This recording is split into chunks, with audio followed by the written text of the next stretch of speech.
ពីខុំអង្គឈ្មោះវគ្គលិហ្នឹងលោកបួសលោកចង់បួសប៉ុន្តែការសាងភ្នោះរបស់លោកមិនមែនដើម្បីបដិបត្តិធម៌ទេលោកស្រឡាញ់ព្រះអាហ្នឹងនិយាយរឿងពិតមនុស្សប្រុសឃើញរូបព្រះស្រឡាញ់ហ្មងស្រឡាញ់ព្រះលោកស្អាតអញ្ចឹងមនុស្សប្រុសស្រឡាញ់ហើយបួសហើយនឹងអត់ទៅទេតែព្រះអង្គលោកតកងតាណាភិក្ខុនឹងទៅចិត្តអង្គុយទៅសម្លឹងមើលដល់ថ្ងៃមួយព្រះលោកថាហេតុអីមកអ្នកឯងមកសម្លឹងទៅមុខតថាគតអញ្ចឹងដល់លោកដឹងថាភិក្ខុនឹងមានន័យថាម៉េចដែរតែឈប់ទៅអ្នកឯងចេញពីតថាគតទៅអ្នកឯងកុំមកស្រឡាញ់រូបអីចឹងវាមិនស្អាតទេរូបនេះវាមិនស្អាតទេវាមិនជាស្អាតជាទីជ្រះថ្លាអីទេអ្នកឯងចេញកុំមកចិត្តថាគតអីចឹងអញ្ចឹងក៏ភិក្ខុនឹងចេញទៅខូចចិត្តទៅក៏រត់ទៅលើក្នុងន័យថាទៅធ្វើអត្តឃាតទាំងខំកោសក់បួសមកចិត្តព្រះអង្គលេងព្រះអង្គដេញមកឯងគ្រាន់តែអង្គុយមើលមុខលោកហើយស្រឡាញ់លោកអញ្ចឹងព្រះលោកចូលចិត្តមកទៅស្រឡាញ់ដល់អញ្ចឹងទៅព្រះលោកក៏ឲ្យកសែងមួយឲ្យភិក្ខុនឹងពេលអញ្ចឹងទៅក៏ភិក្ខុនឹងចង់ទៅសម្លាប់ខ្លួនស្លាប់អីអញ្ចឹងទៅហើយក៏ដឹងដល់ព្រះដល់អញ្ចឹងទៅព្រះអង្គលោកឲ្យកសែងញីតែអ្នកឯងញីទៅបើចង់ដឹងថារាងកាយថាគាត់នឹងវាស្អាតប៉ុណ្ណាអ្នកឯងញីទៅញីអាកសែងហ្នឹងដល់ញីទៅវាចេញក្អែលទៅចេញក្អែលទៅវាធំក្លិនណាលោកថាអត់ស្អាតទេលោកមើលឃើញទេកាយរបស់អ្នកឯងនឹងកាយកសែងនឹងតថាគតនឹងរៀងដូចគ្នានៅក្នុងខ្លួននឹងវាមានអីស្អាតអ្នកឯងទៅស្រឡាញ់វាធ្វើអីយល់ទីមកយល់របៀបការអប់រំអ្នកខ្លះទៀតអត់យល់ដូចជាឆាណាមាតនេះក៏ជាអង្គរៈរបស់ស្ដេចកាលព្រះអង្គនៅប្រសពដល់ទៅបួសក៏រត់តាមទៅអង្គរៈនេះមិនមែនអង្គរៈធម្មតាទេលោកទាវជាចិត្តបំផុតហើយបានយកទៅតាមទៅស្ម័គ្រស្លាប់ហើយបានឲ្យទៅតាមព្រះរាជាលោកតែងតែមានអ្នកស្ម័គ្រស្លាប់អញ្ចឹងហើយអត់យកទៅច្រើនទៀតយកទៅមួយហ្នឹងទាវមើលអញ្ចឹងព្រះលោកយកទៅមួយយកឆាណាមាតហ្នឹងទៅអ្នកបំរើក្នុងន័យហ្នឹងទៅសេថាអ្នកបំរើតែអង្គរៈហ្នឹងហើយព្រះលោកបួសឆាណាមាតនេះក៏សុខចិត្តបួសតាមទៀតអត់យកប្រពន្ធយកអីទេសុខចិត្តបួសតាមទៀតបួសហើយគឺមានអំណួតថាខ្ញុំជាអ្នកជូនព្រះចេញពីនគរមកបួសព្រះអង្គអស់លោកហ្នឹងសេះពួកសេរីក្រោយទេអត់មានអីទេខ្ញុំគឺតបពីព្រះមកខ្ញុំអត់មានណាហ៊ាននិយាយទេហើយមិនស្ដាប់អ្នកណាទេហើយរស់នៅក្នុងភាវៈនៃអំនួតនឹង45ឆ្នាំព្រះលោកអាណិតលោកទាវលោកចិត្តប្រេកនៅពៀនហើយលោកប្រាប់ទៅភិក្ខុថាអត់ពីតថាគាត់ទៅជួយឆាន់ផងព្រោះគាត់អត់បានអីទេយល់ស្អីក៏មិនយល់គាត់រស់នៅក្នុងពិភពអំនួតញោមមើល45ឆ្នាំព្រះបដៅឆាន់អាមាតនឹងអត់បានទេញោមមើលពីនោះប៉ះអត់បានទេពួកតថាអស់លោកសេរីក្រោយទេមកខ្ញុំមុនហើយមានណាហ៊ានទេមិនមែនតែសម័យយើងទេសម័យមុនក៏ចឹងដែរអ្នកនៅចិត្តញោមធំរៀងម៉មដែរនោះតែចឹងប៉ុន្តែព្រះលោកអាណិតហើយលោកផ្ដាំថាឲ្យជួយឆាន់ផងកុំឲ្យគ្នាអត់ពីតថាគាត់ទៅហើយរស់នៅតែតោចឹងហើយអត់មានបានយល់ធัวយល់អាអីទាំងអស់ចឹងដល់ពេលព្រះអង្គលោកសុគតទៅគេយកពុទ្ធដីកានឹងបណ្ដាំហ្នឹងយកមកប្រជុំគ្នាហើយគេដាក់ទោសលោកដើម្បីជួយលោកឲ្យលោកលះបង់នៅទិដ្ឋិមានអ្នកហ្នឹងចឹងគេពេលព្រះអង្គបរិនិព្វានទៅហើយគេដាក់ទោសលោកភ្លាមដាក់ទោសហ្នឹងមិនដាក់អីទេគេមិននិយាយរោគេមិនរាប់រោអីចឹងទៅលោកក៏ធ្លាក់មានអ្នកមកនេះខ្ញុំនិយាយពីរបៀបនៃការអប់រំមនុស្សពេលខ្លះវាទាមទារពេលវេលាលោកទៀតពេលខ្លះទៀតទាមទារបច្ចេកទេស ពេលខ្លះទៀតវាត្រូវប្រើយុទ្ធប្រើប្រពៃណីវប្បធម៌អីទាំងអស់ហ្នឹងពុទ្ធសាសនាយើងឥឡូវនេះវាមិនមែនតែវិបស្សនាមួយមុខសន្តិលោកទេវាលាយឡំដោយប្រពៃណីពុទ្ធសាសនាខ្លួនឯងផងនៅពេលដែលពុទ្ធសាសនាយើងដើរមកដល់ទឹកដីកម្ពុជាវាត្រូវធ្វើសមារណកម្មជាមួយប្រពៃណីយើងផងហើយពុទ្ធសាសនាហ្នឹង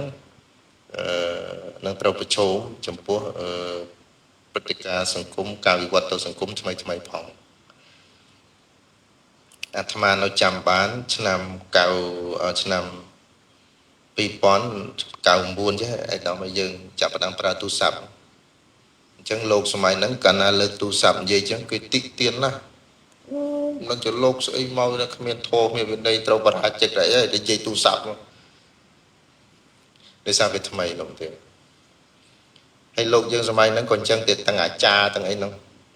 ទៅប៉ុនដងហ្នឹងគេមានអាខ្សែហ្នឹងពាក់កកអាទូរស័ព្ទហ្នឹងខ្ញុំមិនចាំទេនៅតាមជនបទប្រហែលអាត្មាចាំឲ្យពាក់កកទាំងលោកទាំងកសក់ពាក់អាកកមានខ្សែពាក់កកលោកទាវចាំហ្នឹងជួនកាលគេដាក់អាស្អីនឹងចកេះនេះគេ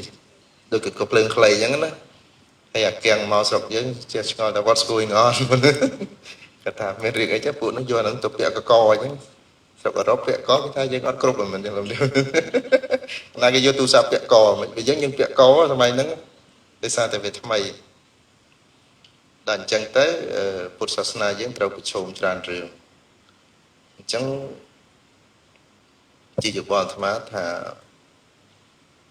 ប្រពៃណីណាដែលអាចជួយយើងដើម្បីអប់រំពលរដ្ឋយើងប្រពៃណីច្រើនតែមិនមែនតែមួយទេវាច្រើនទៅបូកគ្នាបូកប្រពៃណីវប្បធម៌បូកនឹងទស្សនៈពុទ្ធសាសនាអញ្ចឹងការទស្សនវិជ្ជាពុទ្ធសាសនាធម៌របស់ព្រះពុទ្ធនឹងអត់អាចយល់ទៅប្រាប់គេមិនយល់ញោមដូចថ្ងៃមនុស្សស្លាប់ទៅនិយាយប្រាប់គ្រួសារថាអ្នកឯងជីវិតវាអត់ទៀងទេគេអត់ជឿទេគេស្ដាប់វាមិនចូលទេដឹងថាមិនទៀងប៉ុន្តែស្ដាប់វាមិនចូលអញ្ចឹងបុរាណលោកថាមានវិធីមួយកម្មវិធីស្មូតមួយស្មូតទៅអ្នកឯងស្មូតមកយប់នោះស្ដាប់បានតែមួយម៉ាត់ក៏គ្រាន់បានចាប់ផ្ដើមមានកម្មវិធីស្មូតនិយាយពីជីវិតទុកខ្លាំងជីវិតទុកខ្លាំងទុកអញ្ចឹងទៅគេមានវិធីអានេះឯងវាកើតចេញមកអំពីការវិធីសាស្ត្រនៃការអប់រំជួនកាលមនុស្សស្ដាប់បានខ្លះនេះហ្នឹងចឹងទៅអញ្ចឹងប្រពៃណីវប្បធម៌អរិយធម៌សាសនាទាំងអស់នេះបើយើងឆ្លាតយើងអាចប្រើដើម្បីជួយពលរដ្ឋយើងបាននោះទៀតហើយបើសិនជាយើងអត់ទេយើងមើលឃើញដូចថាមើលឃើញ